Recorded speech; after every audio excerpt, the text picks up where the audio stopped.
कायदा कानून। आमदार साहब, तुम अभी कल नए नए आमदार बने हो।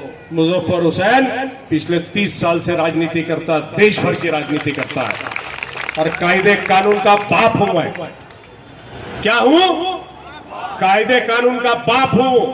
और जिस दिन मेरी कलम चलेगी, तुम्हारी चिट्ठियां और तुम्हारी औकात तुमको पूरी जनता के सामने नंगा नहीं किया, तो कांग्रेस का ये आमदार नहीं और एक कार्यकर्ता नहीं। शर्म नहीं आई कि तुम्हारे कॉर्पोरेटर ने एक बच्ची के साथ गलत हरकत की? अफवाहें फैलाते हो कि गलत बात है, तो काहे के लिए उस कॉर्पोरेटर ने उस बच्ची के मां बाप को 4:30 बजे फोन करके माफी मांगी? काहे के लिए तुम उस बच्ची के घर पे जाकर के उसके वालिद वालिदैन से मिलके माफी मांगी, माफीनामा लिख के दिया? अगर ये सही नहीं था तो तुमको उसके घर जाने की क्या जरूरत थी? और फिर आमदारगी का और अपने भाजपा की सरकार का तुम वजन पुलिस पे डाल करके पुलिस को प्रेशराइज करते हो। ये पुलिस डिपार्टमेंट हो या म्युनिसिपैलिटी हो, ये पब्लिक के नौकर है, ना किसी कोई व्यक्तिगत आमदार या कॉर्पोरेटर के। ये जनता की पगार लेते हैं, आमदार की नहीं, कॉर्पोरेटर की नहीं। उस पुलिस डिपार्टमेंट पे तुम 2 दिन प्रेशराइज कर सकते हो, मगर कायदा और कानून, न्यायपालिका, घटना, कॉन्स्टिट्यूशन और असेंबली, ये किसी की मिल्कियत नहीं है, वो इस हिंदुस्तान की लोकतंत्र की मिल्कियत है। तुम्हारे ही मुख्यमंत्री को असेंबली में बोलना पड़ा कि इसमें एक्शन होगी और वो गुनहगार है, हम उसको अरेस्ट करेंगे। शर्म आती है मुझे उस समाज के ऊपर, जो समाज के लोगों ने कहा कि नहीं, वो कॉर्पोरेटर हमारी जात का आदमी है, हम कैसे उसके खिलाफ आवाज उठा सकते। खुदा ना करे, भगवान ना करे कि अगर तुम्हारे ही कौम की बच्ची हो, तुम्हारे ही कौम का कोई आदमी हो, तब क्या करोगे? सेटलमेंट करोगे? पैसे लोगे? शर्म आती है मुझे ऐसी कौम के ऊपर, ऐसी कौम पे शर्म आती है। क्या किया तुम्हारी दूसरी नगर सेविका ने? गरीब आदमी पेट भरता है, चोरी डकैती तो तुम्हारे जैसा हफ्ताखोरी तो नहीं कर रहा है। कोई खेडूत की जमीन का जूठा कागज पेपर बना के उसकी जमीन तो नहीं खा रहा है।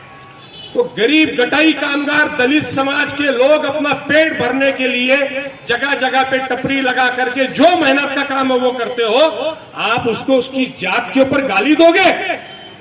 कायदे ने तुमको बता दिया कि कायदे से ऊपर कुछ नहीं। उस दूसरी नगर सेविका के ऊपर भी एट्रोसिटी का केस बन गया है। फिर शाम क्या पुकारते हो? अरे केस बन गया तो क्या हुआ, हमने तो बेल ले लिया है। अरे बेटा, केस बन गया है, अब 5 साल 7 साल भुगतना, और जब फैसला होगा तो अंदर 5 साल काट के भी आना। वो तुम्हारे को जब तक के सजा नहीं मिलेगी तब तक के हम उसका पीछा नहीं छोड़ेंगे। ये जाहिर रीत से कहता हूं, हम छुप के पीठ के पीछे वार करने वालों में से नहीं, सामने से बोलते हैं। और एक बार जो मैंने कमिटमेंट कर दी, फिर मैं अपने आप की भी नहीं सुनता। ऐसी कुछ डायलॉग है ना सलमान खान का, एक बार जो मैंने कमिटमेंट कर दी फिर मैं, अरे नौजवान आवाज तो निकालो, अपने आप की भी नहीं सुनता।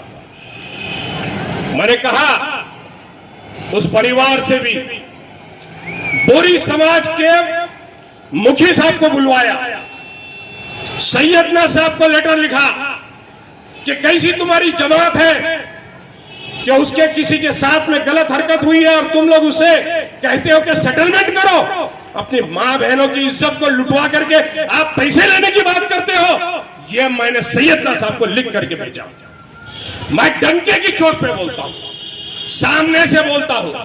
और मैंने कहा उस कम्युनिटी के लोगों से भी, तुम किसी का साथ दो या मत दो, मैं अकेला ये लड़ाई लड़ता रहूंगा। इस हिंदुस्तान के लोकतंत्र ने और घटना ने मुझे उतनी ताकत दी है कि चाहे कोई मेरे साथ खड़ा हो ना हो, मेरी एक कलम मेरे लिए काफी है। किसी को किसी से डरने की जरूरत नहीं। कॉर्पोरेटर को, पार्टी के वर्कर को यह कहा जाता है ऐसा नहीं करोगे, चुप नहीं बैठोगे तो तेरे वार्ड में आऊंगा, ये करूंगा। अरे तू वार्ड में आ कि तू शहर में आ बेटा, तू क्या करेगा? तू बोलते रहता है मैं तो क्या कर जाऊंगा, वो तुम्हें पता भी नहीं लगेगा। जो मैं बोलता हूं वो मैं करता हूं, और जो मैं नहीं बोलता हूं वो मैं पक्का करता हूं, वो मैं डेफिनेटली पक्का करता हूं। ये बच्चों की आज किताबात तस्लीम करने का दिन है। आप लोग भी मां बहनें सोचते होंगे ये क्या खड़े रह करके फिजूल की बातें हो रही है, लेकिन ये प्रिंसिपल की बातें हैं।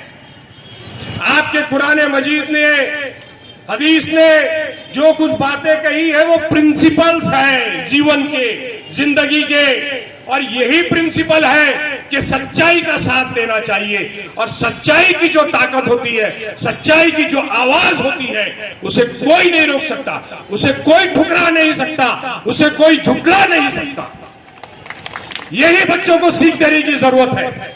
ये मेरी बेटी यहां बैठी थी, मरियम सिद्दीकी, अभिमान है हमको कि उसने गीता का पाठ करी। उसके एग्जाम में 3000 बच्चों में उसने अव्वल दर्जे का मार्क्स उसने लाई।